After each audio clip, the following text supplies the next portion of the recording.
అని ఆ బాధ మీడియా వాళ్ళు తీసుకొచ్చి దాన్ని ముట్టుకుంటే కేసులు పెట్టి మన మాటలలో ఇద్దరి మీద కేసులు పెట్టి ఇప్పుడు దాన్ని ముట్టుకుంటే ఇప్పుడు వీడు వాటర్ ఫుల్ వదిలినప్పుడు నేను లేపాలంటే జేసీబీ కావాలి. ఒక రైతు జేసీబీ పట్టుకోవాలంటే ఇంకో 2000 ఇంకోటి తీసుకురా. వాళ్ళని అడిగితే లేటెస్ట్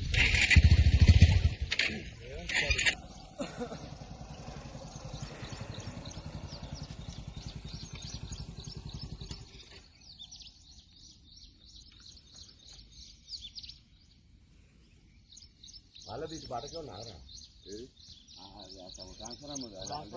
వాళ్ళదేనా?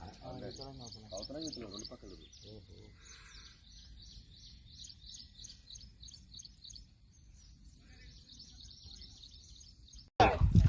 స్పందించాలి స్పందించాలి ప్రభుత్వం వెంటనే స్పందించాలి స్పందించాలి స్పందించాలి స్పందించాలి స్పందించాలి స్పందించాలి స్పందించాలి స్పందించాలి కాలువనీలు వెంటనే కాలువనీలు వెంటనే కాలువనీలు వెంటనే కాలువనీలు వెంటనే ఆదుకోవాలి ఆదుకోవాలి ఆదుకోవాలి ఆదుకోవాలి ఆదుకోవాలి ఆదుకోవాలి ఆదుకోవాలి ఆదుకోవాలి అక్రమంగా లేవని గేట్ని అక్రమంగా లేవని గేట్ని అక్రమంగా కేసు పెట్టిన టీ గారిని అక్రమంగా టీ గారు కేసు పెట్టిన రైతుల మీద కేసుని